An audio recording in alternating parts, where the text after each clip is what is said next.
You're watching and listening to The Daily Living Show with D. Elias. Thank you for joining me today on Daily Living. We have a hot topic that we're going to be discussing. It's going to be going gluten-free and celiac disease. And with me, I have Ann Hutyra. Thank you very much, Ann, for coming Thank in you for this having morning. me. Of course. You have such an incredible story to tell. And I know that, did you say 15 years you worked for NBC as a journalist? I So did, kind of yes. walk us through what you've been through. Well, as a kid growing up, being a journalist, writing, telling people stories, that was always my dream. That was my dream career. And I was always very driven toward that. So, after college, I got very lucky to actually land a job in TV news. And for 15 years, I worked in the industry, and it was an incredible career. I couldn't have asked for a better career in TV news. But about 8 years ago, I kind of hit a bump in the road with my personal health. I was finding myself just very sick after having my daughter. I had my daughter at age 32. And after that, all these things kind of started happening with my body. And I expected that after pregnancy and after having a child. But I broke out in this rash all over my body, and it lasted weeks and weeks, and it never went away. I saw my doctor. I got prescription after prescription to try to treat this rash, and it never went away. In fact, it got worse. It spread all over my body, and it became really debilitating for me. I ended up going to a dermatologist, trying to figure out what was going on with my body and trying to get to the bottom of it. And to make a long story short, a year I saw a dermatologist with no answers. And, here I was, a journalist on TV news, doing the news, 3 newscasts a day, a 5, 6, and a 10 o'clock show, with this rash on my body and this persistent itch. And it wasn't just your typical annoying rash. 24 hours it itched. It was painful. I couldn't sleep at night. I ended up wearing compression garments for a long time to try to keep myself from scratching and from messing with it. And it was so draining having to go through that for a year. And honestly, I got to a place where mentally and emotionally I was in a very bad place, having to deal with that for an entire year. I felt like I wasn't getting any answers, that it was never going to go away. That was my daughter's first year of life. She was a newborn, and here I was daily, day in and day out, dealing with this. Wow. And, I got to the point where I really wanted to give up because no one knew what was going on with my body, until one day when I went to my dermatologist, and I have to give him credit because he stuck with me for a year. He did any and everything he could think of to try and figure out what was going on. One day he noticed this tiny little pustule on my knee that I hadn't yet scratched, and so it was intact. And I saw the light bulb go off over his head, and he said, "I know what this is. It's called dermatitis herpetiformis." He said, "Let's do a biopsy just to confirm, but here's a sheet of paper. This is going to tell you what you need to do to fix yourself." And what dermatitis herpetiformis is the skin manifestation of celiac disease. Oh, okay. So I walked out of this office with a diagnosis of celiac disease and one sheet of paper that told me what I needed to do to fix that. And so for anyone who has any knowledge of celiac disease, there's no medication for that. You cannot get a prescription. The only way to really treat that and to heal that is to go completely gluten-free for the rest of your life. And so that's what I was embarking on at that point. And I was desperate because I had been so sick for so long. So I was willing to do anything at that point. But here I was, in TV news with a full-time career and a child, trying to learn what I needed to do to get healthy. And I live, down in Laredo, Texas, on the border with Mexico. And it's a relatively small town, but I had no resources here. No one knew what celiac disease was here. no one knew what going gluten-free meant. When I would go to a grocery store or a restaurant, I was on my own. I didn't know what that meant. So I had to use my skills as a journalist to really do my own research and look for answers and figure out what that meant. And, it was incredibly challenging. I can't tell you how hard that first year was to make those changes. I had to completely change my diet, no more eating out for the most part, because where I lived, there was no awareness in restaurants about how to prepare food for me to eat safely. So I resorted to cooking all my meals, learning how to cook healthy, completely changed my diet. And, that experience changed me as a person. It really inspired me as a journalist, as someone who tells stories, to start to tell my own story, because I knew there had to be other people out there like me who were going through something similar and didn't have the help and the resources either. So I did many things after that. I started a support group here in my town for people with gluten intolerance or gluten issues. And I really just started talking about celiac disease at every opportunity that I had. I told my own story over the airwaves to our viewers. And the station that I worked for was wonderful. They were so supportive. They even set up a section on the website and allowed me to post links where people could go for more information. So for many years there, I really just put those two passions together, my passion with TV news and my passion with sharing celiac disease and raising awareness. Wow.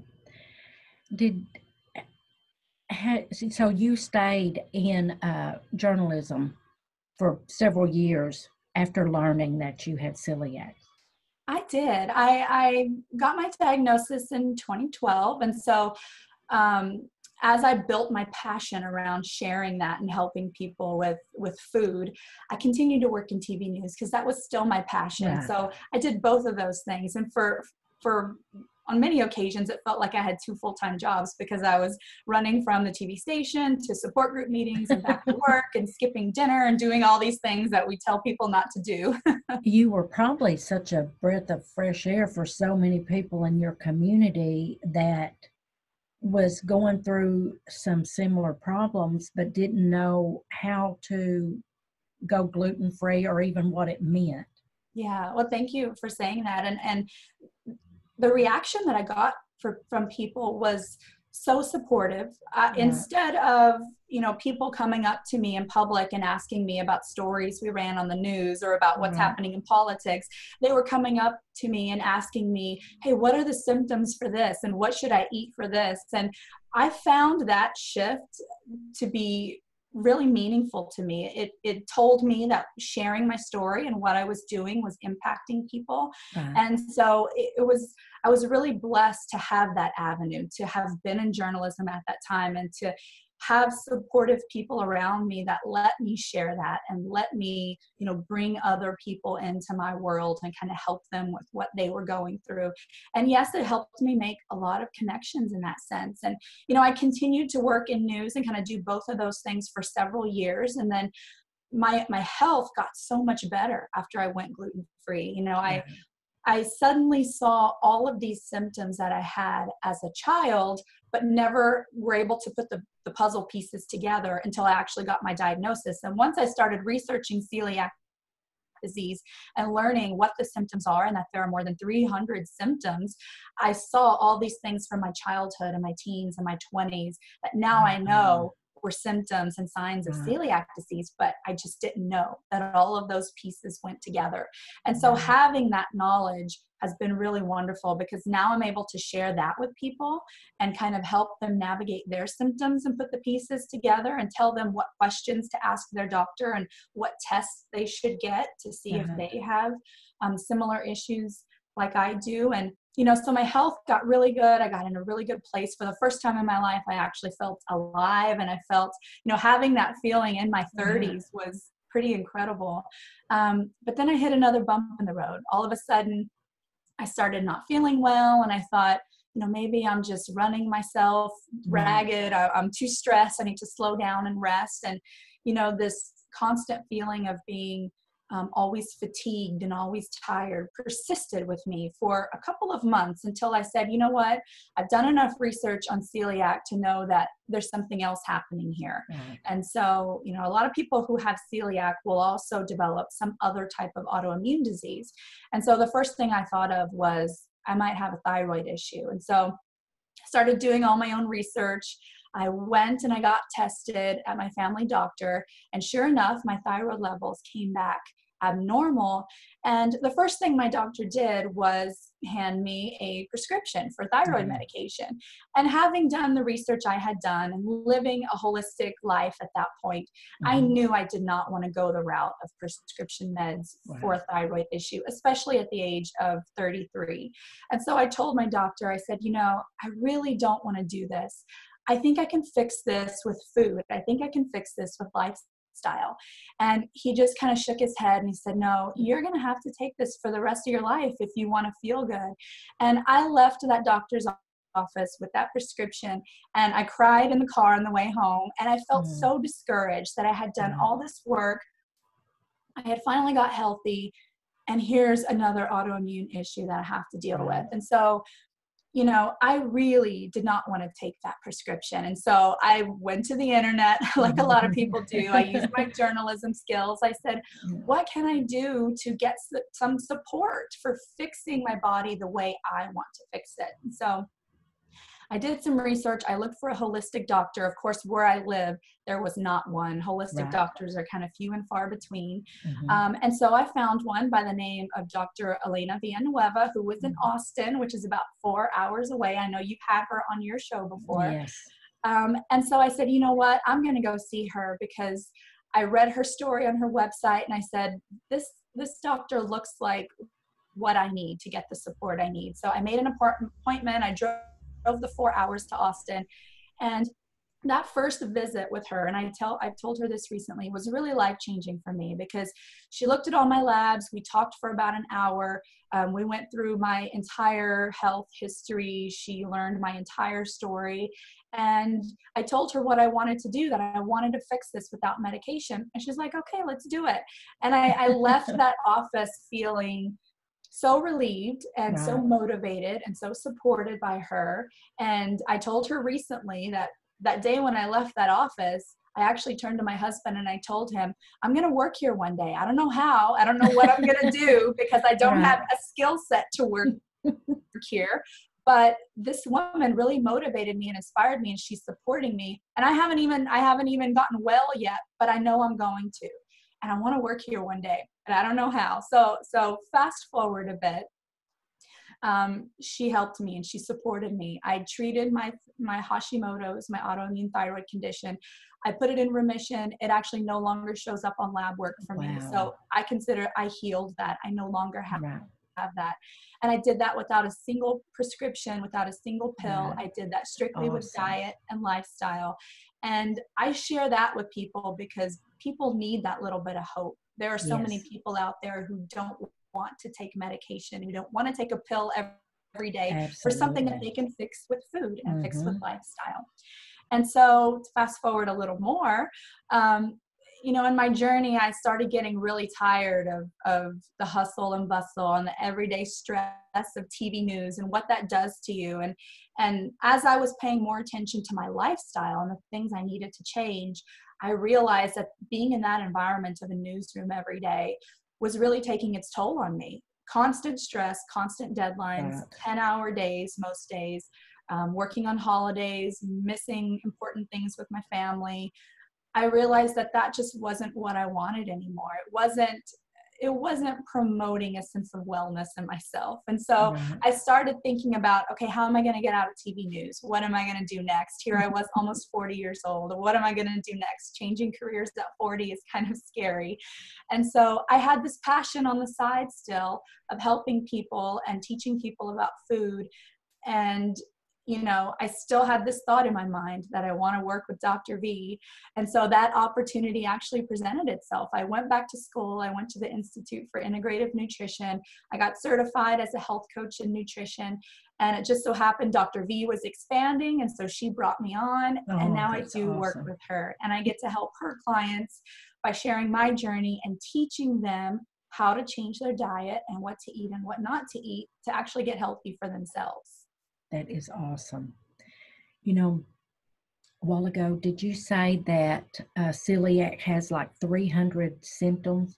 It does. That It does. is crazy. It really is. And that's what makes it so challenging for people to really get a diagnosis. Right. One, doctors in the medical community as a whole really isn't educated about celiac the way they should be. Absolutely. And there's theories out there on why that is. A lot of people believe it's because there is no medication. A doctor, if you're diagnosed with celiac, all a doctor can do is tell you to change your lifestyle. Right. And there's no medication or prescription they can give to you. And so, you know, doctors in this country are in this pattern of, you go see them, they diagnose you and give you a prescription and send you on your way, and then see you next month to see how you're doing. And if you're a celiac, that formula doesn't work. You have to change your food and lifestyle to get healthy. And so, you know, the medical community isn't very educated as a whole on what celiac is and how to diagnose it. And two, the testing isn't that accurate. I think the experts say the blood test is something like 50-50, which is really discouraging for people I know people who've gotten a test, it comes back negative, they exhaust all their other options for other potential diagnoses. 5-10 years down the line, they get a second celiac test, same test, and it comes back positive, where they had that false negative in the beginning. And so that's really discouraging for a lot of people, is that it can be hard to actually get the diagnosis. Wow. But yes, 300 symptoms. And so once I had my hindsight and actually could look back and think of the things I had as a kid, you know, that included things like persistent headaches. You know, I went for several years with a migraine every day, could never get a reason as to why, even though I saw specialists. I had ongoing low iron levels, basically, since I was a child. I could never get my iron to be at a consistent level. I had constant bloating, although I will tell you, I didn't realize I had bloating until I didn't have bloating anymore. Actually, after I healed my gut, and when I mentioned earlier that I actually felt alive, actually when I healed my gut, I said, wow, this is what it's supposed to feel like to have a working, you know, digestive system and for it to be healthy. So I know I had persistent bloating pretty much my entire life. And then I would go back and forth between being really constipated and having diarrhea. And that was always the case.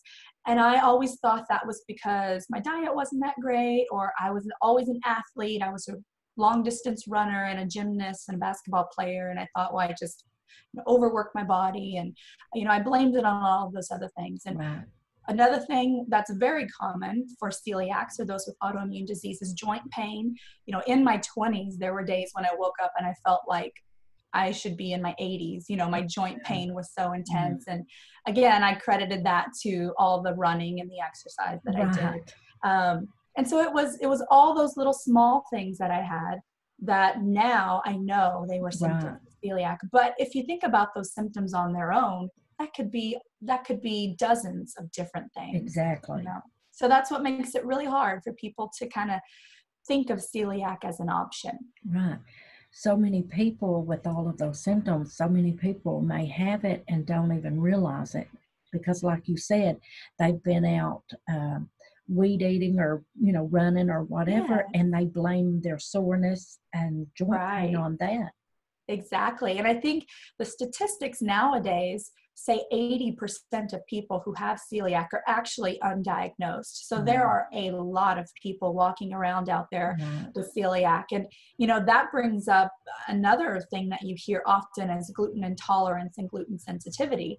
And so those labels have kind of been thrown out there now, because you have so many people that get tested for celiac and they get a negative on the blood test, but they know they have issues with gluten because they've tested that themselves. And so the label of gluten intolerance and gluten sensitivity have been created to kind of group those people into that category, although there's really not a lot of understanding on why people have that issue.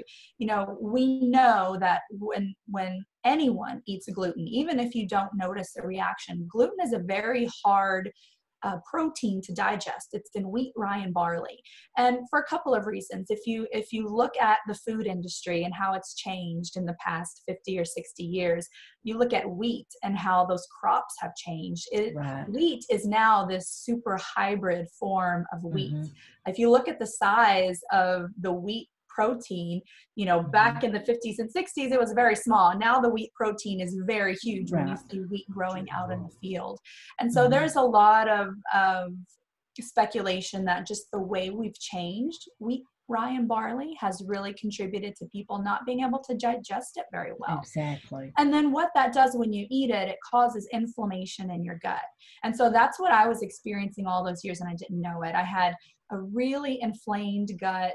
I had what's called leaky gut, where your intestines and your stomach get so inflamed that the little cells start to separate, and food particles can actually slip out of your intestines and into your bloodstream. And that just creates this reaction in your body that causes all those symptoms that we've talked about. Right. Is there some things that you added other than just changing the way you eat? Was there certain exercises or things that you've done on a daily basis that helped? Definitely. I'll say food was the number one thing. And so, at the time, I thought that I ate pretty healthy because I always used whole wheat bread. I had oatmeal every day. If I got, a tortilla, I made sure it was whole wheat. But here I was giving my body what was actually poison, all that whole wheat, all of that. Didn't even realize it. Oh no. And so that was really upsetting to realize that here I was feeding myself poison all of these years. And I thought I was doing something good for myself, because you hear about how wonderful whole wheat this and whole wheat that is. And so one of the things I learned when I went back to school was the term bio-individuality. And I like to apply that to people now with their food. What's good for me and healthy for me may not be healthy for you. We are not all the same. And that's a journey that we all have to go on ourselves, and we have to figure out, and it takes time, but you have to figure out what your body likes and what really is good fuel for your body and what is not. And so that journey for me was a journey that took several years to really refine my food. And I would say that most of my effort went to that, and going gluten-free is so challenging. Anyone who's had to do it will tell you, but I did it kind of in a couple of stages. I went completely gluten-free from one day to the next. I just took everything out that had gluten, and I said, I'm just not going to eat it anymore.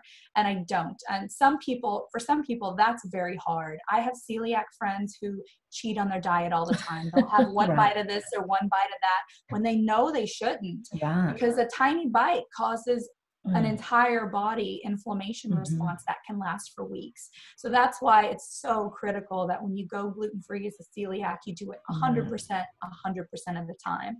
And I'll say that I'm blessed that I had the desire and the motivation and the drive to do that. And I think that's only because I was sick for so long before. And that was my motivation, was I don't want to get that rash again. I don't want to be sick like I was for so long.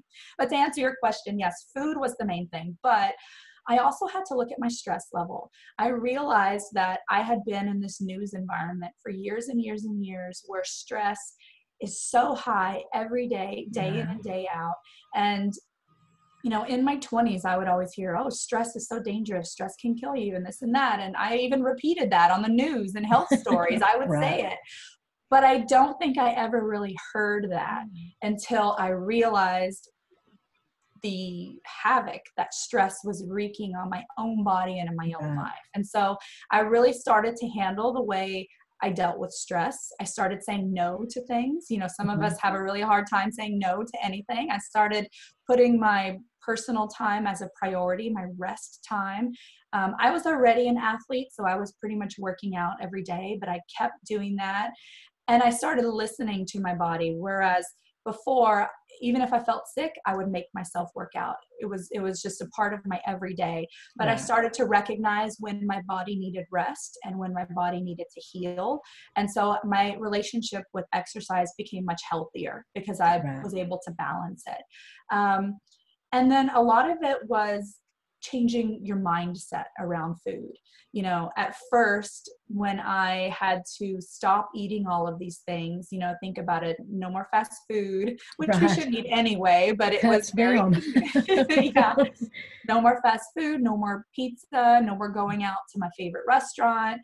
You know, I couldn't, I'm Czech. I come from a Czech family, and we bake what are called kolaches at Christmas, these little fruit-filled pastries. I couldn't eat those anymore. My grandma's cooking, my mom's cooking. That was really devastating for me, you know, to realize that there were things I was never, ever going to Right. eat again.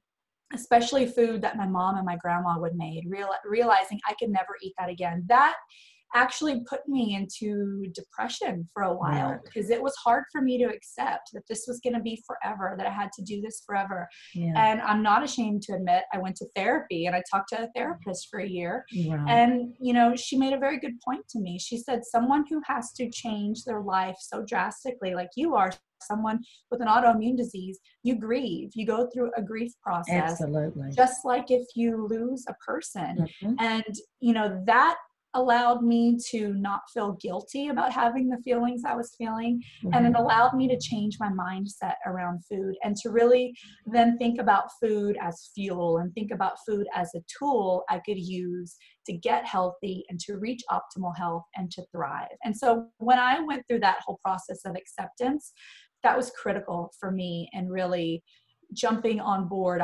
100% with saying, I'm going to do this, and I'm going to get as healthy as I can. Right. Well, that drastic life change is just so overwhelming. It is, because you don't think about the small things every day. Like, Right. for example, I had a really busy day yesterday, and I had to go run and pick up my daughter. She's 7 now. She's 7 years old. And I hadn't eaten lunch, and I was really hungry, and she was hungry, but she also has gluten issues. And so she's gluten-free as well. And so here we were, stuck out and about with nowhere we could go to get anything to eat. So it's being prepared for those little moments like that. And so I've learned over the years what to do. I always carry food in my purse. I'm that person who, if someone says I'm hungry, I'm like, well, here you go. I got a purse of food. And I know where I can go and what I can order that's safe. But my diet has changed so much that it really revolves around home cooking and using really fresh, healthy, organic ingredients. Right. You know, we take part in a community garden here in our city, so we're really hands-on with our food. And I think that's also been critical in helping my entire family stick with this lifestyle, because we now understand how important our relationship with food is. Right. Well, it's working because you look healthy, vibrant. You know, you glow. Thank you. So Thank you. whatever you're doing, you're doing the right thing. One thing that I wanted to mention, you live in El Dorado, so you drove 4 hours. I am probably much further away than that, and I think this is important to let the listeners know. I am working on a consultation with Dr. V right now to become a patient, and it's all done virtual. It is. So she can send the labs or whatever. You can go to a local clinic or whatever and get the lab work, blood work, whatever is needed done. But you don't have to drive to Austin, Texas, which is where she's at. It can all be done virtual. So I just love that.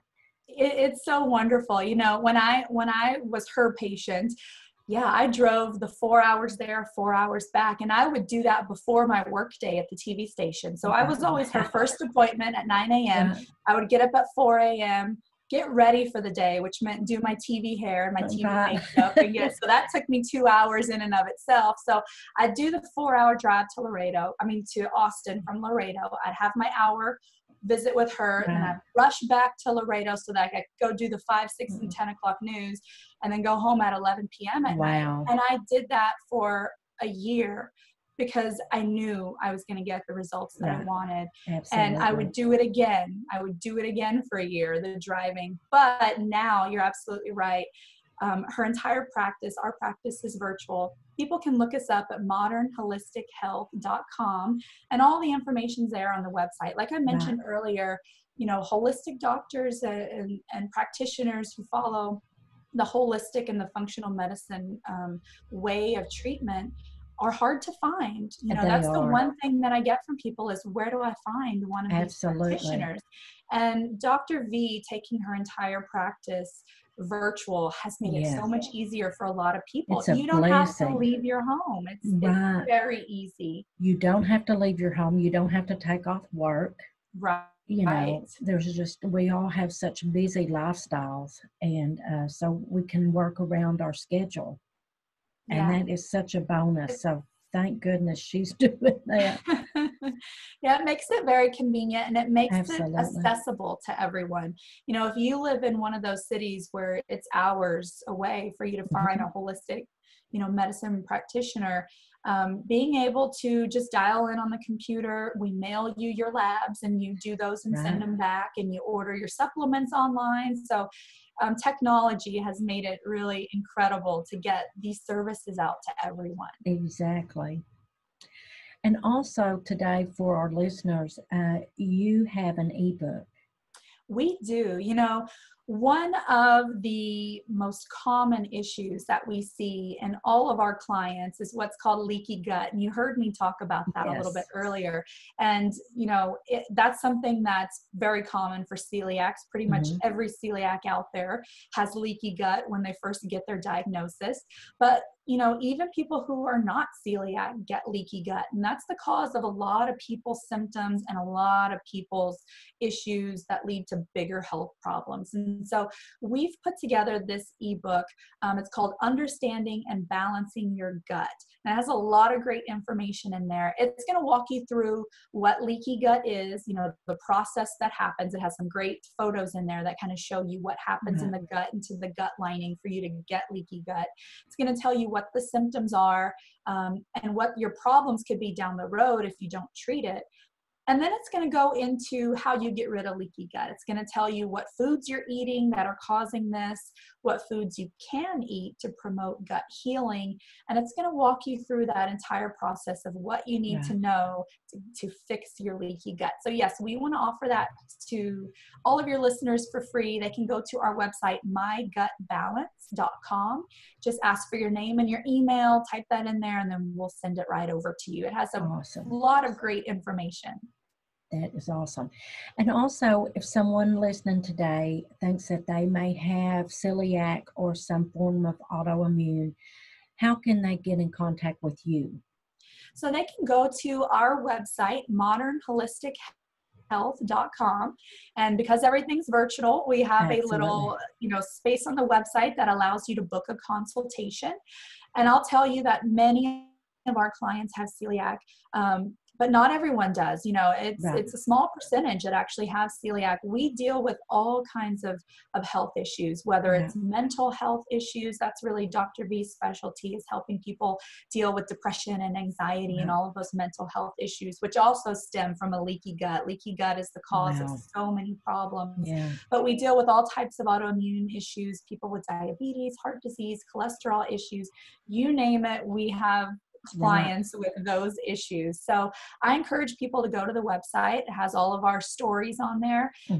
Every one of us who works with Dr. V, we all have our own personal health journey. Dr. V has hers. I know you've heard it. She has an incredible story. She does. We have another doctor, Dr. Tori, who actually has Lyme disease, and she's our Lyme specialist. She helps all of our clients who have Lyme disease. And we have many other people on our team, and everyone has their own story, and those are all on the website. We do what we do because it's our passion. We were thrown into it because we had to heal ourselves, and so we like sharing that with others and helping other people find their path to healing. Absolutely. And I hope that we're in the new year 2020. I hope that people really focus on their foods. Me too. Sometimes it's the simplest changes in your diet that can make you feel so much better. You're absolutely right. And, it's important to really educate yourself and be aware about what's happening in our food supply. There are things that happen to our produce in the United States that are actually illegal in European countries. You know, the pesticides and the chemicals and all those things that we use. And that's what we see with a lot of our clients is they have years and years of toxins from things like produce and pesticides and chemicals. And so being aware of those things and learning about that, I think is so important for people, because that really helps change your mind about what you want to put into your body. That's a real motivation to really clean up your diet. So I encourage people to always learn about where their food actually comes from. Right. Ann, thank you so much for coming on today. You have such an incredible story. And like I said, you can look at you and tell that you're doing all the right things, because you just look happy and healthy and vibrant. Thank you. I'm honored you asked me, and so happy to be here. It's been such a pleasure. Okay. Thank you so much. Thank you. And thank you for tuning in. Use DL10 to get a 10% discount. You can find details in the description below.